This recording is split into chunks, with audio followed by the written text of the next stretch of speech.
Inilah alasan kenapa pornografi dan masturbasi itu bencana besar dan bisa bikin kita lebih cepat mati. Oh my God!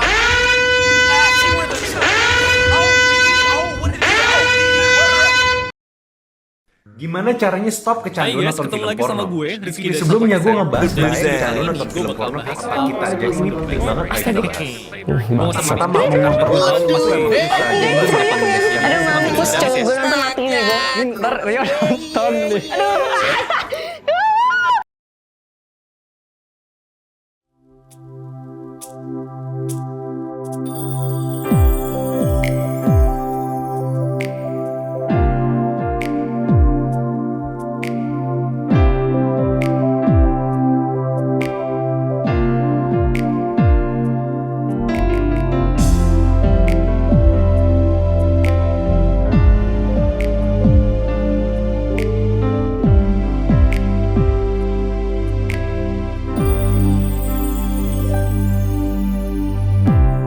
Betapa disenangi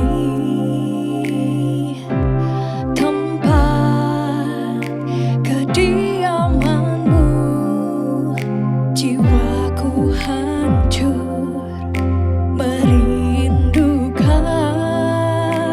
pelataranmu.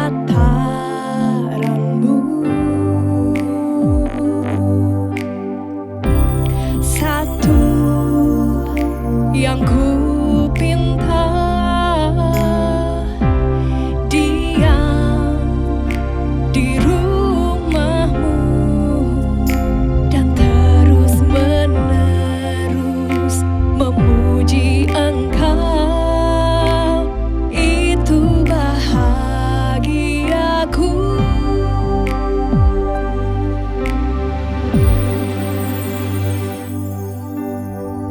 Lebih baik satu hari di hadiratmu daripada 1000 hari di tempat yang lain. Oh Yesusku, terimalah melodi ini yang mengalun hanya bagimu, Rajaku.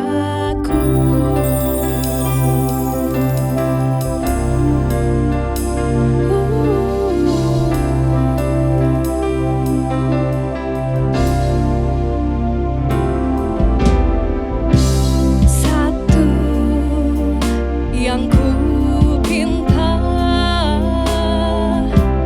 diam di rumahmu dan terus menerus memuji Engkau. Itu bahagiaku.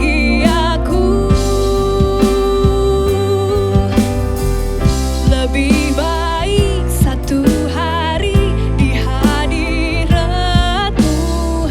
daripada 1000 hari di tempat yang lain. Oh Yesusku, terimalah melodi ini yang mengalun hanya bagimu, Rajaku.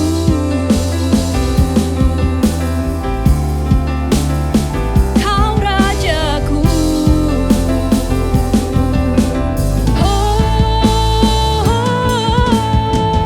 Lebih baik satu hari di hadiratmu daripada 1000 hari di tempat yang lain. Oh Yesusku, terimalah melodi ini yang mengalun hanya bagimu, Rajaku. Yang mengalun hanya bagimu, Rajaku.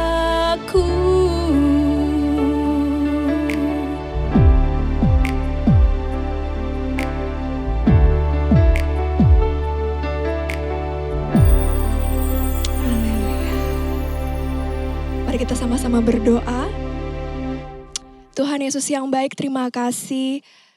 Kalau pada saat ini Tuhan, kami boleh duduk, kami boleh mendengarkan hikmat yang dari Tuhan. Kiranya Roh Kudus-Mu boleh memperlengkapi kami. Untuk setiap hadir yang ada di sini, untuk semua yang menyaksikan melalui online, kiranya Tuhan Yesus juga memberkati mereka satu persatu. Dan kiranya Igen Talks ini boleh menjadi berkat. Pimpin Tuhan dari awal hingga akhirnya. Biarkanlah Roh Kudus-Mu yang menyempurnakan segala kekurangan dan kelemahan tiap kami. Terima kasih Tuhan. Amin. Shalom semua, Sobat Igen Talks. Kembali lagi di Innovative Generation Reborn. Dan kali ini, suaranya mana suaranya? Dan kita sangat excited ya, bergembira banget karena Innovative Generation kali ini hadir dengan tema-tema yang menarik, yang catchy, dan sebaiknya Sobat Igen semua harus stay tune di sini dan selalu subscribe supaya terupdate dengan semua fenomena-fenomena, kemudian kejadian-kejadian yang terjadi, dan terutama kita menghubungkannya dengan Alkitab, dengan gereja, supaya kita tidak hanya terlalu update dengan dunia luar, tapi kita juga bisa selalu update dari gereja dan terlebih dari Alkitab. Oke, kita akan segera memulai Igen Talks kita pada video kali ini. Dan saya gak akan sendirian selain ditemenin sama cowok-cowok ganteng yang hadir di sini. Mana teriakannya? Saya juga ditemenin sama staff and crew yang bergabung di belakang. Halo semuanya. Kiranya teman-teman semua, Sobat Igen boleh like, love, subscribe, terutama juga boleh share ke semua teman-teman gereja supaya kita bisa produce lebih banyak lagi video, oke? Dan untuk tema kali ini, udah siap belum? Siap dong ya, siap-siap ya. Temanya adalah porn addict. I know, it's hard, bener ya. Jadi temanya agak berat, tapi tenang aja, Sobat Igen. Kalau ngobrol di sini, kita melihatnya atau sharingnya dengan pakar. Dan kebetulan pakar yang akan hadir saat ini merupakan salah satu kebanggaan dari GKI Gejayan. Yeay, gitu ya. Kak Relin ini adalah salah satu fasilitator, juga konselor di SOD dan SOC. Apa itu ya SOD, SOC? SOD itu adalah School of Discipleship. Dan SOC adalah School of Counseling di Gejayan. Teman-teman atau Sobat Igen semua bisa join di sekolah-sekolah ini dan ketemu dengan fasilitator dan konselor yang kece juga. Kita sambut ya. Halo Kak Relin. Halo Kak. Oke, halo Kak Tabita. Sungguh luar biasa ya bisa ada waktunya untuk bergabung di Igen Talks kita kali ini. Terima kasih untuk waktunya Kak dan kesediaannya membahas topik yang cukup ini ya Kak, agak ekstrim ya. Jarang kayaknya dibahas di gereja-gereja lain loh Kak ini. Iya. Jadi Jadi sebetulnya hari ini kita temanya dan edisinya agak spesial sebetulnya. Oke. Dan terima kasih untuk kesediaannya untuk bergabung bersama kita. Dan sebelum mau mulai, saya mau angkat lagi teman-teman juga untuk tadi ya, like, love, and share ke teman-teman semua saat ini sebelum lupa. Jadi share dulu sebelum lihat videonya semuanya. Terima kasih. Dan Kak, kita mau langsung aja nih karena videonya sebentar ya. Jadi biar teman-teman juga lebih tahu sebetulnya kita mau ngomongin apa sih gitu ya mengenai porn addict. Yang jelas kita tidak akan ada video porno di dalam ini ya. Jangan ya. Kita akan melihat bagaimana gereja atau Alkitab melihat porn addict ini Kak, gitu. Oke, kita mulai pertanyaannya ya Kak. Yang pertama sebetulnya dari kacamata Alkitab atau gereja sendiri, pandangan terhadap pornografi dan kecanduannya itu seperti apa sih Kak? Atau kita biasa sebutnya porn addict ya? Iya, perlu dipahami dulu gitu ya. Porn addict ini kan bahasa sederhananya yang bisa kita pahami adalah kecanduan pornografi gitu ya. Itu bahasa awam yang mudah untuk dipahami. Nah, kecanduan itu sendiri secara sederhana bisa dipahami sebagai dorongan gitu ya, dorongan yang tidak bisa dihentikan atau kita kesulitan untuk menghentikannya, untuk mengendalikannya. Kalau pornografinya itu sendiri, mungkin teman-teman yang dipahami pornografi di sini apa saja? Jangan-jangan Saya nggak mengerti. Nggak tahu. Saya nggak tahu. Nggak tahu nih Kak. Oh gitu ya. Oke. Oke, jadi ini perlu dipahami juga ya, karena jangan-jangan begini, kita hanya tahu 1-2 aspek saja pornografi, tapi ternyata tanpa disadari kita sudah bersinggungan dengan pornografi itu di setiap hari kita gitu ya, misalnya di sosmed. Karena kalau merujuk pada definisi undang-undang pornografi yang ada di negara kita, ternyata pornografi itu nggak cuman video-video saja bentuknya gitu ya, tetapi juga animasi, gerak badan, gambar bergerak gitu ya, kemudian juga kartun atau suara, bunyi, kemudian juga tulisan-tulisan, lirik lagu, kemudian juga percakapan yang dimana di dalamnya terjadi kecabulan ya, kalau bahasa mereka kecabulan gitu ya, dan juga eksploitasi seksual yang itu sebenarnya juga melanggar norma-norma kesusilaan. Jadi itu ya, jadi teman-teman coba dicek gitu ya, jangan-jangan kita juga mainan sosmed juga udah biasa tuh merasakan atau terkontaminasi gitu ya dengan hal-hal yang berbau sebenarnya itu sudah pornografi. Nah, jadi tadi kalau ditanya bagaimana sih pandangan Alkitab itu sendiri terhadap pornografi, begini, kalau kita cari kata pornografi ya jelas nggak ada gitu ya di teks Alkitab ya gitu ya, tetapi ada keterangan bentuk yang lain gitu ya. Sebenarnya kita bisa lihat kok dari 1 Korintus 6 ayat 15-20. Mungkin biar teman-teman paham gitu ya, saya bacakan sedikit saja gitu ya, agar kita tahu nih sebenarnya pandangan Alkitab seperti apa gitu ya. Di sini saya bacakan 1 Korintus 6 ayat 15-20. Tidak tahukah kamu bahwa tubuhmu adalah anggota Kristus? Akan kuambilkah anggota Kristus untuk menyerahkannya kepada percabulan? Sekali-kali tidak. Atau tidak tahukah kamu bahwa siapa yang mengikatkan dirinya pada perempuan cabul menjadi satu tubuh dengan dia? Sebab demikianlah kata nas, keduanya akan menjadi satu daging. Tetapi siapa yang mengikatkan dirinya pada Tuhan menjadi satu roh dengan dia. Jauhkanlah dirimu dari percabulan. Setiap dosa lain yang dilakukan manusia terjadi di luar dirinya. Tetapi orang yang melakukan percabulan berdosa terhadap dirinya sendiri. Atau tidak tahukah kamu bahwa tubuhmu adalah bait Roh Kudus yang diam di dalam kamu, Roh Kudus yang kamu peroleh dari Allah, dan bahwa kamu bukan milik kamu sendiri, sebab kamu telah dibeli dan harganya telah lunas dibayar. Karena itu muliakanlah Allah dengan tubuhmu. Jadi kalau kita melihat dari teks ini sebenarnya jelas ya bagaimana pandangan Alkitab terhadap pornografi. Walaupun di situ tidak ada kata pornografi tetapi percabulan. Nah, ini untuk memahami teks ini sebenarnya kita perlu paham juga gitu. Jadi ini sedikit cerita saja gitu ya biar teman-teman juga bisa memahami konteksnya gitu. Jadi jemaat Korintus pada masa itu kan jemaat rintisannya Rasul Paulus ya, dan mereka itu ternyata terjebak dalam dosa percabulan dengan para pelacur gitu ya. Jadi di situ jemaat mula-mula ini menyerahkan gitu diri mereka kepada percabulan. Nah, Rasul Paulus melihat ini gitu ya, lalu menegur mereka. Tapi sebenarnya kenapa Rasul Paulus bisa mengatakan bahwa tubuhmu adalah bait Roh Kudus gitu ya? Karena ternyata di masa itu zaman Yunani kuno atau Yunani klasik gitu ya, kan jemaat Korintus ini menjadi pengikut Kristus melalui penginjilannya Rasul Paulus kan gitu ya, dan sebelumnya kan mereka mungkin juga terkontaminasi dengan nilai-nilai yang ada di masa itu gitu ya, Yunani kuno. Nah, salah satunya adalah mereka memahami ada yang namanya dualisme Yunani kuno. Jadi pada masa itu ada filsuf-filsuf gitu ya, ataupun pemikir-pemikir yang terkenal. Salah satunya adalah Plato. Nah, Plato ini mengajarkan tentang dualisme. Jadi dualisme itu ada jasmani rohani gitu ya, non material, material gitu ya. Nah, manusia juga sama dipandangnya dari sisi dualisme. Jadi ada tubuh dan roh gitu ya. Nah, pandangan pada masa itu adalah tubuh itu nggak berharga, toh nanti juga akan binasa gitu. Jadi yang berharga, yang baik, yang sempurna itu roh gitu ya, dunia, segala sesuatu yang tidak kelihatan gitu.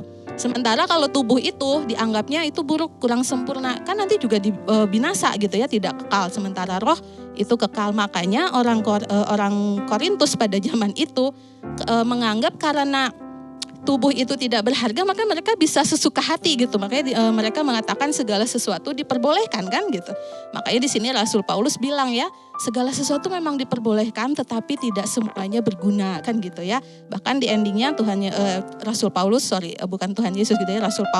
mengatakan bahwa tubuhmu bukan milikmu lagi gitu ya, karena penebusan Yesus itu bukan hanya penebusan roh, tapi juga tubuh, jiwa, dan roh gitu ya, sepenuh hidup kita gitu. Jadi kalau tadi kita pahami di sini bahwa ketika kita sudah ditebus gitu ya, bahwa tubuh kita bukan milik kita lagi, berarti kan tubuh kita berharga kan gitu ya, karena tadi jemaat Korintus tidak menyadari bahwa tubuh mereka berharga, maka mereka suka-suka melakukan percabulan. Tetapi ketika sudah mengalami penebusan dalam Kristus, tubuh kita ini berharga, bahkan dikatakan di situ tubuh kita adalah bait Roh Kudus. Nah, justru kalau ditanya tadi bagaimana pandangan Alkitab terhadap pornografi, melihat dari teks ini, justru saya mau bertanya kembali gitu ya, menurut teman-teman semua, ketika kita menikmati pornografi, apakah tubuh kita sudah memuliakan Allah? Kak, bisa jawab sendiri loh Kak. Seruangan Iya, diam. silakan hening aja. direnungkan kan itu ya. Gitu.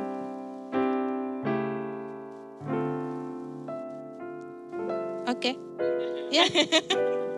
Dan sebetulnya Kak tadi berarti pornografi itu bahkan sebelum katanya ada di Alkitab itu sudah happening gitu, bahkan zaman dulu gitu kan Kak berarti sebetulnya. Dan sudah dianggap sebagai kata Rasul Paulus tadi bilang, ya memang sebetulnya kita tidak memuliakan Tuhan dengan melakukan perbuatan itu. Betul ya? Betul. Oke, dan sebetulnya Kak untuk lebih dalam lagi faktor-faktor apa sih Kak yang bisa buat seseorang itu dikatakan seorang porn addict? Oke. Nah ini ya, kita sebagai orang awam gitu, sebaiknya tidak self-diagnose gitu ya. Karena untuk mendiagnosa seseorang itu apakah sudah kecanduan atau misalnya masih iseng-iseng gitu ya, itu kan ada proses gitu. Jadi kecanduan itu tidak datang dengan serta-merta, ada prosesnya, ada tahapannya. Terbagi menjadi 3 tahap. Yang pertama biasanya pengen tahu dulu, penasaran dulu gitu, apa sih ini gitu ya, kok mungkin ngelihat temennya nonton gitu, atau temennya juga ngelihat gitu ya, atau orang lain pernah melihat itu, atau lagi happening gitu, terus penasaran. Nah dari rasa penasaran lalu mulai mencoba atau mulai melihat gitu ya. Kemudian setelah dilihat kok senang ya gitu, kok bagus ya gitu, karena bagaimanapun ketika kita senang gitu ya, hormon dopamin kita kan terproduksi tuh di otak gitu ya, sehingga otak membaca bahwa aktivitas menonton pornografi itu menjadi sesuatu yang membahagiakan, sesuatu yang menyenangkan, sehingga itu akan terus kembali di-recall gitu ya, dipanggil kembali untuk menonton kembali gitu. Jadi karena itu menghadirkan hormon dopamin tadi itu gitu ya. Nah ketika sudah mulai suka, menjadi sebuah habit, jadinya sering menonton sekali 2 kali lalu continue rutin, baru setelah itu masuk pada ketergantungan atau kesulitan untuk berhenti ataupun menghentikan gitu ya aktivitas menonton itu.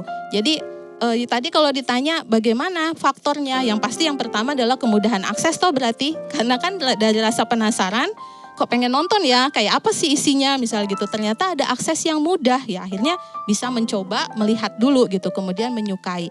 Kemudian juga yang kedua, faktor yang biasanya mengiringi gitu ya, ada efek gangguan kesehatan mental tertentu. Terkadang dalam beberapa kasus ataupun riset dan penelitian gitu ya, orang-orang yang mengalami stres ataupun kecemasan, gangguan kecemasan tertentu atau bahkan mungkin depresi, bisa jadi mereka mengembangkan mekanisme coping diri itu dengan berlari melihat pornografi gitu ya. Mungkin ada sisi kompulsifnya gitu ya. Jadi sebenarnya teman-teman, kecanduan pornografi itu sendiri gitu ya, di dalam DSM-5 itu belum menjadi diagnosa resmi gitu ya. Jadi dianggapnya itu sebagai perilaku kompulsif yang bisa merusak otak dan juga mengubah struktur otak. Makanya sekalipun kecanduan pornografi itu belum masuk gitu ya secara resmi di diagnostik ataupun di DSM-5, tetapi ini tetap dipandang sangat serius gitu karena bisa mempengaruhi struktur otak dan memunculkan gangguan psikologis lainnya. Kemudian juga mungkin ada masalah ketidakpuasan dalam hubungan misalnya gitu ya. Kan jadi hati-hati gitu ya. Rempet ya kayak. Agak kompleks ya kayak sampai ke situ ya. Bisa sampai ke situ karena bisa bisa. jadi mungkin dia tidak puas dalam hubungan dengan pasangannya sehingga melampiaskan diri atau mencari pelampiasan lain dengan menonton pornografi. Ya, gitu karena ya. pikiranku tuh kalau misalnya yang porn addict itu biasanya yang justru single-single gitu kayak. Malah yang udah punya pasangan juga bisa ya? Bisa gitu. Karena tadi ya faktor itu kan tidak hanya 1-2 hal saja gitu, 1-2 aspek saja, tetapi juga bisa complicated gitu ya dari berbagai faktor juga gitu. Mungkin juga faktor kesepian kan juga bisa gitu ya. Karena dia kesepian lalu mencari hiburan ataupun pelampiasan untuk mengatasi rasa sepinya, mengatasi rasa gelisah dan rasa cemasnya dengan mencari sesuatu yang menyenangkan, yaitu nonton pornografi itu tadi. Mungkin kayak ditemenin rasanya mungkin ya Kak. Iya, mungkin seperti itu gitu ya. Kemudian juga secara genetik, jadi ada riset penelitian juga menyebutkan 50% penyumbang faktor penyebab kecanduan pornografi adalah genetik. Jadi bukan pornografinya yang diturunkan gitu ya, tetapi kecenderungan ataupun potensi kecanduannya. Bisa jadi mungkin dia mengalami kecanduan pornografi, tapi mungkin di keluarganya, entah itu ayahnya ataupun om, tante gitu ya, kakak, adik, ada juga yang mengalami kecanduan walaupun dengan objek yang berbeda. Misalnya dia ada yang kecanduan judi gitu ya, atau ada yang kecanduan rokok. Kopi Kak? Ya, bisa. Ya? Aduh. Bisa juga gitu ya, sehingga perilaku kompulsifnya itu yang diturunkan melalui genetis, walaupun gen ini juga bukan faktor utama ya, tetap ada lingkungan dan juga mekanisme coping diri si orang itu tersendiri gitu. Dan mungkin juga ada, kalau genetik itu mungkin ada kaitannya dengan ketidakseimbangan zat kimia di dalam otaknya itu gitu ya. Dan itu bisa mempengaruhi seseorang berperilaku kompulsif gitu. Jadi pornografinya itu sendiri kan sebenarnya objek ya. Betul. Tetapi kecanduan itu kan bisa macam-macam. Betul, tetapi perilaku kompulsifnya itu kan prinsipnya sama gitu ya. Jadi ada repetisi, ada melakukan, ada dorongan untuk melakukan itu secara berulang-ulang dengan motivasi yang rasional, dan sekalipun udah merusak dirinya sendiri gitu ya, sampai tidak bisa tidak bisa produktif gitu ya, tidak bisa bekerja, mungkin juga kuliahnya kececeran gitu, udah tahu gitu ya bahwa hidupnya nggak teratur, tapi dia nggak bisa dengan serta-merta menghentikan aktivitas pornografi itu gitu. Gitu sih Kak. Ya, jadi sebetulnya secara langsung pada toel-toelan nih kayaknya jadinya Kak. Siapa tahu kena gitu ya. Semoga nggak ada di tempat ini. Di tempat ini semuanya nggak ada Kak. Bersih jangan self semuanya, diagnosis betul gitu ya. Haleluya. Iya. Baik Kak. Jadi kalau misalnya tadi kita omongin ternyata faktornya sangat kompleks ya Kak ya. Jadi bahkan dari hal yang paling simpel pun, faktor untuk adiksi di bagian yang simpel pun itu bisa mengelit ke sana ya Kak ya. Juga ada genetik lagi, dan yang paling menarik adalah salah satunya kesehatan mental yang sekarang kayaknya lagi banyak dibicarakan orang gitu. Iya, lagi ya, happening. Kak. Betul. Jadi sebetulnya secara dampak atau impactnya untuk kesehatan mental orang yang sudah disebut ya Kak ya, porn addict itu seperti apa sih Kak? Oke.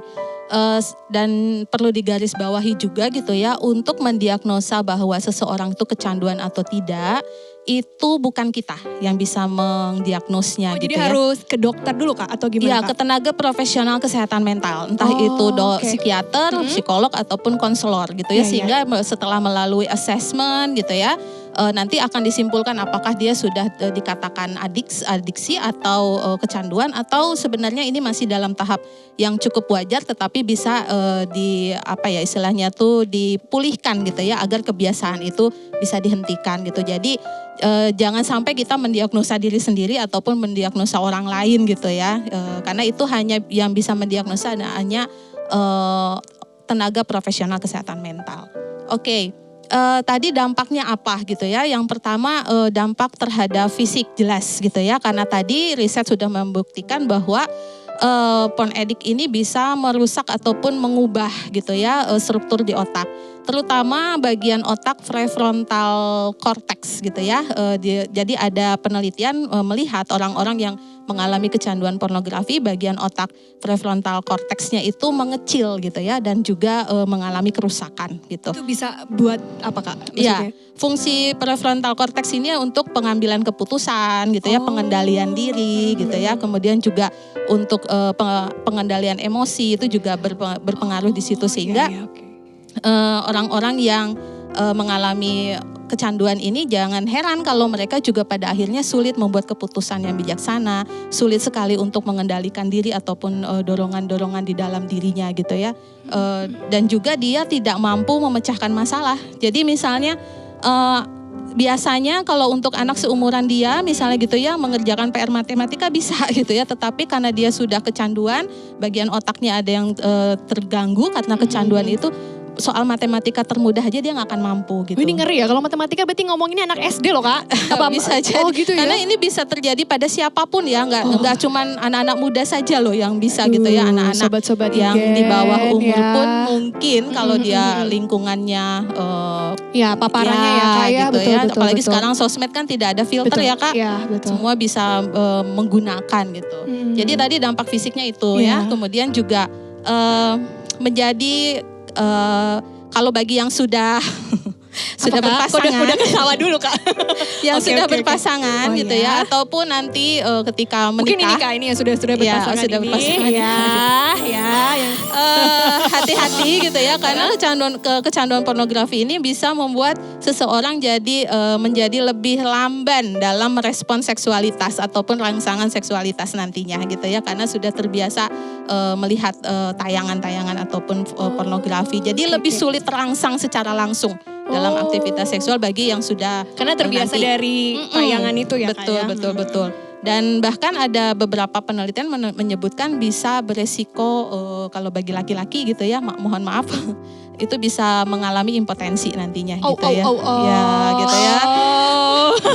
Kak, sorry saya kepotong. Tadi kok banyakin laki-laki, emang cewek nggak bisa ya Kak? Apa nggak terangsang lihat Iya gitu? bisa juga. Tadi kan makanya ada faktornya dia menjadi lambat untuk merespon rangsangan seksual kan gitu. Jadi mungkin dia jadi nggak mudah untuk terangsang dengan pasangannya kan, itu bisa saja terjadi Betul, kayak ya, gitu. iya, Dan terutama iya. juga aktivitas sehari-hari juga biasanya jadi terganggu, jadi nggak bisa Nggak fokus konsen gitu ya. Iya, iya, sulit betul. untuk konsentrasi, kemudian juga mungkin jadi buru-buru gitu ya, jadi mudah cemas gitu. Jadi itu secara fisik.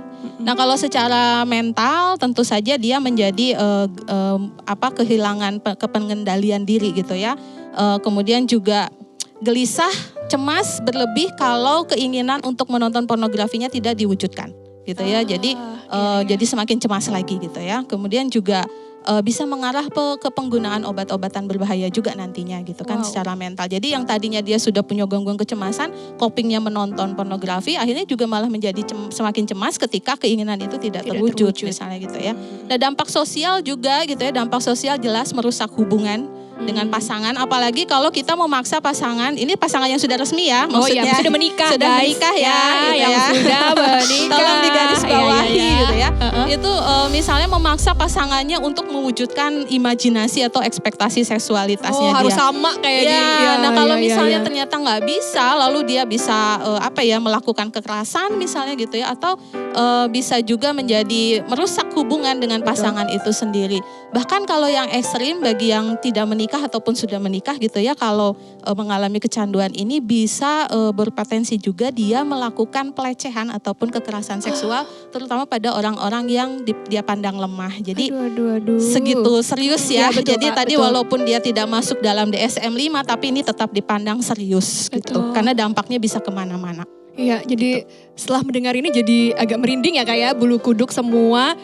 Sebegitu besarnya efek secara fisik, mental, bahkan produktivitas kita sebagai personal orang yang sudah bahkan bekerja, bahkan anak-anak ya Kak ya, itu jadi ngeri banget. Nah sebetulnya kalau dari misalnya sudah didiagnosis, sudah dapat efek negatifnya, kondisi ini tuh sebetulnya bisa diobati gak sih Kak? Karena tadi ngelihat efeknya tuh kok kayaknya agak, dan maaf kan biasanya porn addict ini tidak mungkin ngaku ya, misalnya saya sama seperti penyakit lainnya gitu. Jadi apakah dia bisa sembuh dengan terapi pengobatan, dan karena tadi gak masuk diagnosis, kan berarti pengobatannya jadi mungkin akan semakin sulit gitu. Gimana tuh Kak? Iya, jadi kecanduan pornografi ini hanya bisa diungkap gitu ya kalau si penderita mengaku gitu ya. Dia mulai merasa terganggu, ada kecenderungan perilaku itu, lalu dia datangin konselor atau psikolog untuk mengungkapkan gitu ya, bahwa dia kalau tidak nonton itu menjadi gelisah, misalnya menjadi cemas gitu, nggak bisa tidur misalnya, lalu nggak bisa lagi melakukan aktivitas sehari-hari, maka dilakukan assessment. Meskipun dia tidak masuk menjadi diagnosa resmi dalam DSM-5, tetapi tentu saja ini kan tadi dikatakan sebagai perilaku kompulsif. Jadi perilaku kompulsif kan nggak cuman kecanduan ya. Kalau yang teman-teman tahu mungkin juga pernah mendengar OCD gitu ya. Nah itu kan juga perilaku kompulsif gitu. Dan tentu saja ini bisa diobatin gitu ya. Tentu saja bisa. Jadi karena tadi ada kaitannya dengan ketidakseimbangan zat kimia di otak gitu ya. Tentu bisa menggunakan obat-obatan yang hanya bisa diresepkan oleh psikiater. Jadi obat ini terkadang begini.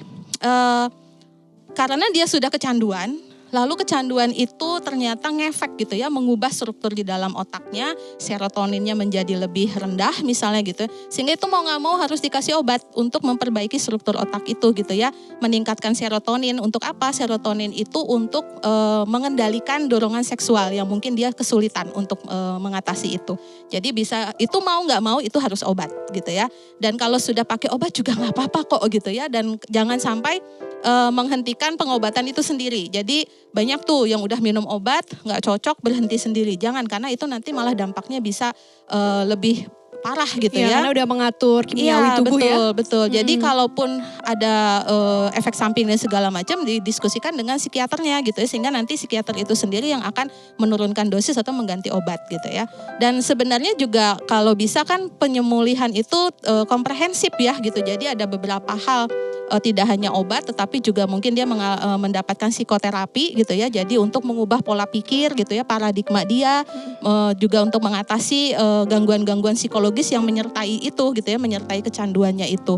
Kemudian juga harus punya support system gitu ya. Nah mungkin kayak di gereja ada komunitas yang sehat yang mendukung mereka gitu ya. Ikut pelayanan nih ya, di Gentalks. Betul. Jadi jangan lupa loh.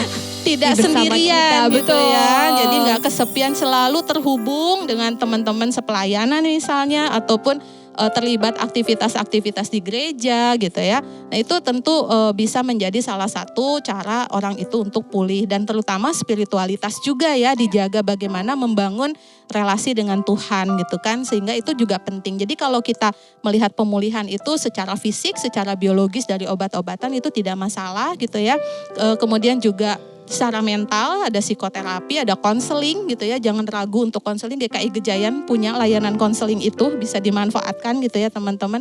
Kerahasiaan dijaga gitu. Oh, ya. Kemudian juga secara sosial selalu terhubung kemudian dengan sesama pelayanan gitu ya, teman-teman keluarga gitu juga. Dan secara spiritualitas juga selalu terhubung dengan Tuhan, selalu berelasi dengan Allah. Jadi pengobatan itu holistik gitu Kak. Betul. Jadi secara faktor pun kompleks, jadi pengobatannya pun komprehensif. Harus semua yang diobati. Nah Kak, pertanyaan terakhir nih sekaligus juga puncaknya. Jadi karena Gentalks ini berbicara mengenai gereja dan Alkitab. Jadi sebetulnya untuk porn addict atau pornografi seperti ini, bagaimana Alkitab membuat teman-teman kita yang mungkin sudah terkena porn addict itu bisa mengendalikan ya Kak ya. Sama mungkin adakah ajaran khusus supaya sembuh gitu, yang membantu gitu ya Kak. Ini kan pengetahuan aja buat kita-kita mungkin yang ingin membantu teman kita gitu-gitu Kak. Oke, sebenarnya begini teman-teman gitu ya. Kita itu terkadang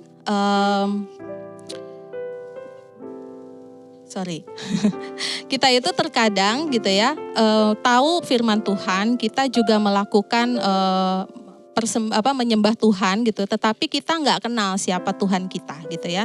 Jadi sebenarnya kalau kita membaca Alkitab, kita itu cenderung lupa gitu ya siapa pengarang dari firman Tuhan itu sendiri, yaitu Allah itu sendiri. Kita biasanya sibuk melakukan ibadah saja tanpa mengenal siapa Dia. Nah ketika kita tidak mengenal siapa Allah, maka kita juga sulit untuk berelasi dengan Allah kan gitu ya. Nah ketika kita tidak punya relasi dengan Allah, maka ketika sudah mengalami satu kecanduan pornografi, kita merasa sulit untuk keluar dari situ. Merasa kayak itu tuh gak mungkin untuk sembuh gitu ya. Itu kayak sesuatu yang sangat sulit untuk kita kendalikan. Tetapi sebenarnya kalau kita memahami bahwa yang bisa melakukan firman itu adalah Tuhan itu sendiri yang bekerja di atas, di dalam dan melalui kita, maka tidak ada yang mustahil gitu ya. Seluruh ajaran firman Tuhan itu sebenarnya mengingatkan bahwa Allah itu kan punya hakikat. Hakikat Dia adalah kudus. Dan hakikat kita tidak kudus. Maka kita untuk bisa berelasi dengan Bapa adalah butuh perantara Tuhan Yesus Kristus. Nah kalau kita tidak kudus ya bagaimana kita bisa berelasi dengan Allah gitu ya. Jadi sekalipun merasa sulit ketika Allah itu sendiri kita menyerahkan diri untuk Allah ambil alih. Jadi itu bisa lebih bukan kita yang mengerjakan tetapi Allah itu sendiri yang mengerjakan di dalam kita. Dan cara Tuhan menolong kita bisa melalui mukjizatnya gitu. Jadi mukjizat itu kuasa Allah untuk membuat mukjizat itu dari dulu sampai sekarang tuh tetap sama kuasanya. Hakikatnya tuh tetap sama. Tuhan bisa menolong dengan berdoa, dengan baca firman, baca buku seseorang bisa sembuh gitu ya. Ataupun pulih dari pon ediknya. Tetapi bisa juga mukjizat Tuhan itu dinyatakan melalui Tuhan membawa atau memperkenalkan kita dengan terapis, dengan konselor, tenaga profesional kesehatan mental, dipertemukan dengan komunitas yang sehat, misalnya persekutuan-persekutuan yang ada di gereja gitu ya, ataupun dengan ditemukan dengan hal-hal yang lain yang bisa membantu kita dalam proses pemulihan pon edik itu gitu Kak. Ya luar biasa ya Kak, terima kasih untuk pembicaraannya ini memang cukup berat, tapi terima kasih sudah membawakannya sehingga kita bisa sedikit tahu dan juga di Igen Talks kali ini supaya teman-teman semua yang di sana yang mungkin mendengarkan atau mungkin mengalami pergumulan yang sama mungkin bisa dikasih closing statement Kak, bagaimana gereja bisa mungkin membantu menyembuhkan atau memberikan solusi. Silakan Kak Relin. Iya, yang pertama bagi gereja gitu ya, bagi kita mungkin kita bisa menerima mereka dulu gitu ya. Tidak menghakimi mereka, tetapi kita bisa menawarkan pertolongan dengan menyediakan komunitas yang sehat, yang tidak menghakimi gitu ya, tidak menjauhi mereka, tapi lihatlah mereka dengan penuh kasih gitu ya, dan tawarkan kesembuhan itu melalui relasi gitu ya. Jadi relasi yang memulihkan gitu ya. Kemudian juga bagi teman-teman yang mungkin sekarang ngerasa kok aku ada kecenderungan ke arah sudah adik gitu ya, sudah kecanduan, jangan ragu untuk mencari pertolongan gitu ya. Bisa melalui layanan-layanan konseling yang ada seperti di GKI Gejayan itu kan ada ya layanan konseling itu bisa dimanfaatkan. Ya, bisa join ya Kak ya. Ya, bisa betul. Dimanfaatkan untuk konseling dulu gitu ya. Jadi jangan takut, jangan hadapin ini seorang Sendiri, diri. benar. Betul. Jadi closing statement dari saya adalah anugerah Allah itu jauh lebih besar daripada belenggu-belenggu dosa kita gitu ya. Dan Yes. di dalam Dia selalu ada pengharapan untuk kita bisa pulih turut dengan kehendak Tuhan gitu Kak. Amin. Terima kasih Kak Relin. Terima kasih untuk pengajarannya ya, termasuk pengajaran dan informasinya yang boleh membuka mata. Semoga teman-teman Igen semua bisa mendapatkan semua hikmat dan manfaatnya. Dan kita akan segera menutup Igen Talks kita kali ini. Kita sama-sama menyanyikan Percayalah Kepada Tuhan.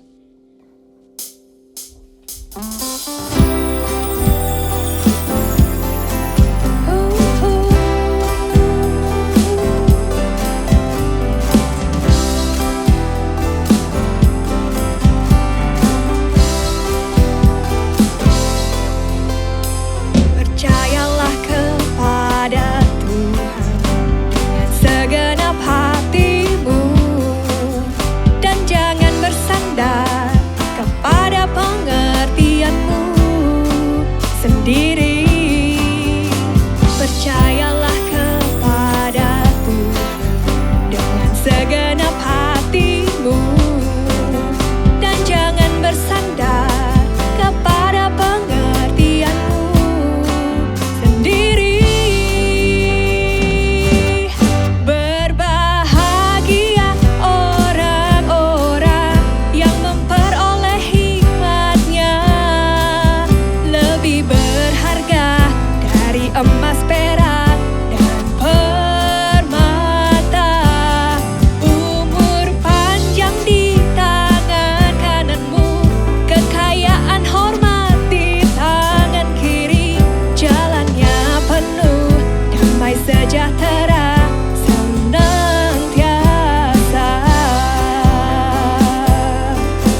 dengan doa.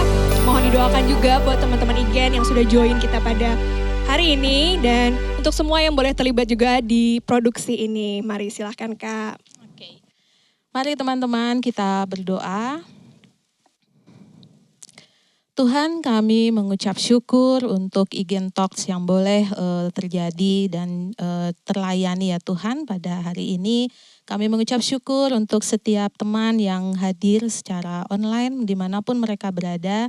Mengucap syukur juga untuk teman-teman yang terlibat dalam pelayanan Igen Talks ini ya Tuhan. Biarlah apa yang telah kami diskusikan bersama tadi ya Tuhan, firman Tuhan juga yang telah kami dengar, boleh itu tinggal di dalam hati pikiran kami sehingga menjadi kekuatan dalam kami menjalani kehidupan. Karena kami ya Tuhan sungguh membutuhkan anugerah-Mu, pertolongan-Mu dalam kami menjalani kehidupan kami sehari-hari. Biarlah Engkau sendiri ya Tuhan yang memampukan kami semua, khususnya kaum muda gitu ya, untuk bisa kami senantiasa menjaga kekudusan kami dan senantiasa melakukan kehendak Tuhan seturut dengan kehendak-Mu saja ya Tuhan, Engkau sendiri yang memampukan. Terima kasih ya Tuhan, ampunilah segala dosa yang mungkin terselip selama kami mengikuti Igen Talks ini. Biarlah Engkau sendiri yang mengampuni kami ya Tuhan, dan kami percaya anugerah-Mu jauh lebih besar daripada segala keterbatasan dan dosa-dosa kami. Terima kasih ya Allah, hanya di dalam nama-Mu Tuhan Yesus Kristus kami berdoa dan mengucap syukur. Amin. Amin. Terima kasih Kak Relin. Terima kasih juga buat tim musik kita. Ada Kak Angga, ada Kak Wira, ada Kak Kojel. Saya juga dengan Tabita.